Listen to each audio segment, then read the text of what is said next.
All right, so you're a parabolic expert, essentially. You have a patent, multiple patents, essentially redesigning the parabolic microphone. So you're the guy to talk to about this. So let's start with the cons, actually. Let's start with the cons of parabolics in general. Uh, why what should people be aware of as far as what doesn't necessarily work perfectly with parabolics? Okay, well, I'm not sure perfect, that's a tall task, but um, the most obvious, most frequently mentioned problem with parabolic microphones is that they do affect the audio. They color the audio, as it's called, because high frequencies reflect off of the collector better than low frequencies, or maybe more correctly, the low frequencies are absorbed more readily by the reflector, the collector dish, than the high frequencies.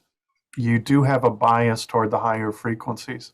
Fortunately, that's fairly linear, and we're working on frequency curves, and they should be available on the website somewhere by now, that you can see how the amplification increases as you change the frequency. So you can compensate for that with your equalization inside your editor, post editing, so forth and so on.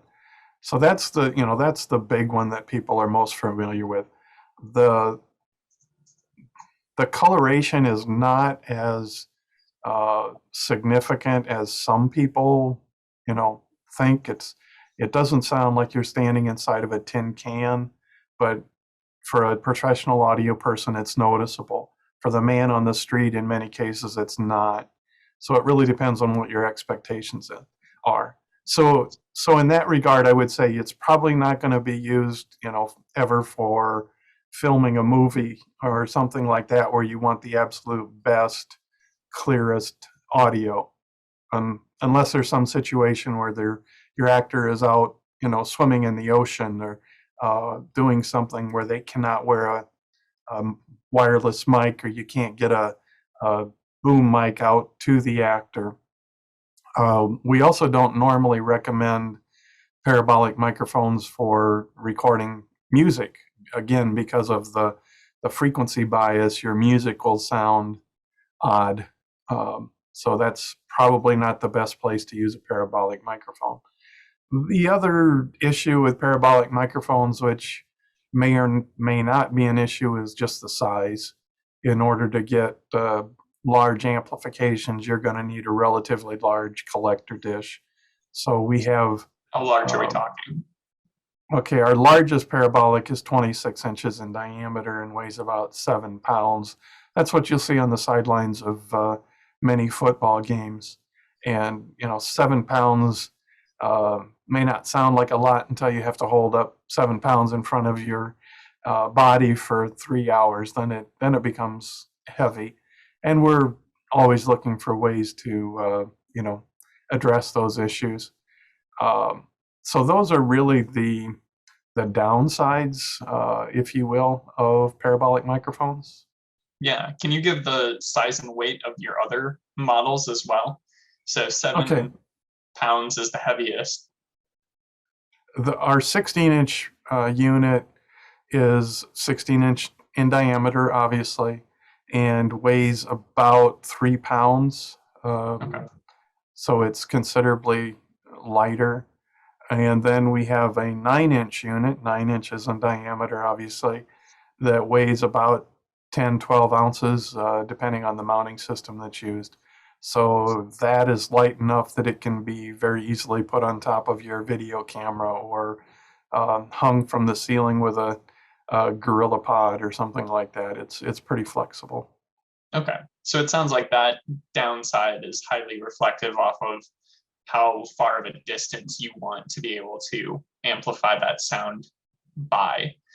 In Um, fact, when you double the size of the dish, you basically quadruple the amplification, the surface area. So it's an exponential increase in amplification as you increase the diameter. So uh, if you can handle the larger diameter dish, it will definitely give you a lot further range. Okay. So then what about the pros of parabolics? Let's go through those. Okay. Well, the obvious one, the first one that people are aware of, I'm sure, is the amplification.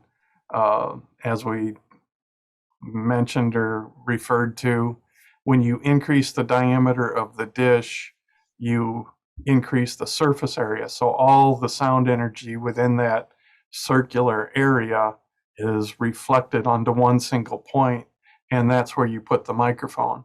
So we typically say our 26-inch unit could capture a normal volume conversation from 5 to 600 feet. Our 16-inch, we typically say 250 to 300 feet, and our 9-inch, 30 to 50 feet. Range is always a little bit difficult to nail down because it depends on what kind of a environment you're dealing with. If you're out in a desert with nobody around, you'll be able to capture audio from a lot further than if you're sitting in on the sidelines of a football game where you're competing with the sounds of the whole stadium to try to capture the quarterback. So range is always a little iffy. But as I say, when you increase the diameter, your range increases drastically. The other thing about that is that the amplification is mechanical, which means you're not generating that signal by turning up the amplification of your camera or your amplifier or whatever. All electronics has imperfections and self-noise, they call it. So the higher you turn up that electronic amplification, the more that self-noise, hisses, buzzes, whatever, will be amplified and made a part of your signal.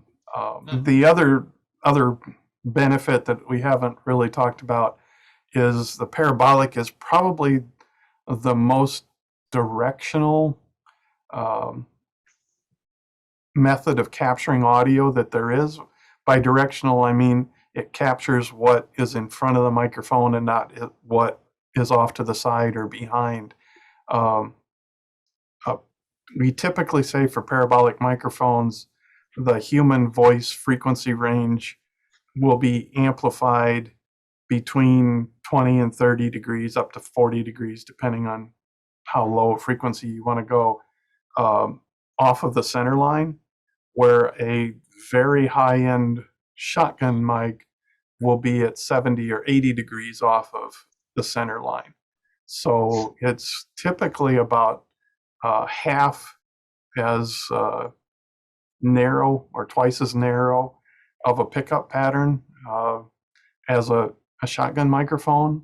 And again, once again, it's exponential.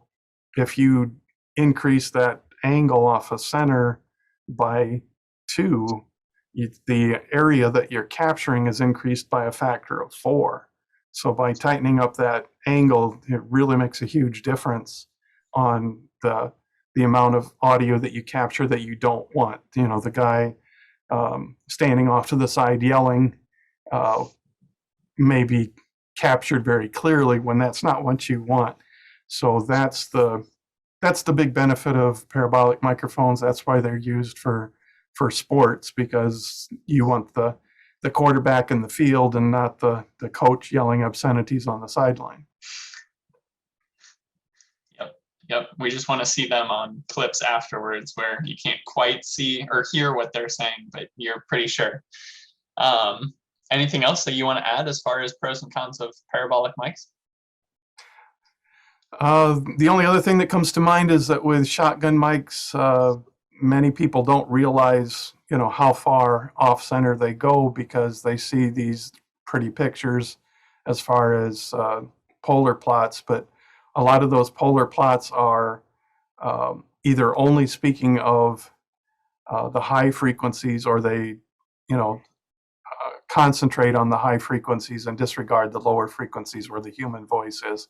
The other thing is that many shotguns pick up quite well from directly behind the shotgun. So if you're standing behind the shotgun microphone, you have to be very quiet, or you'll be as amplified as much as the person in front of the shotgun. And parabolics have much less of that. You will pick up some noise from the rear, but much less than a shotgun mic. Yeah. And that's because of the dish itself reflecting the things, the sound Right, waves. right. Okay. In a similar fashion, I just had the thought that that dish provides protection from the wind noise. So we actually encountered less wind noise with a parabolic microphone than with most other microphones, especially shotgun microphones with their interference tubes have a lot of wind noise to deal with. Yeah, that completely makes sense. Yeah, because the interference tube is essentially a bunch of slots. So the wind is going to get caught in each and every one of those as opposed to just one straight dish. So, wow. Well, thank you for sharing your expertise with us. And I know that I've learned a lot. So thank you. Thank you.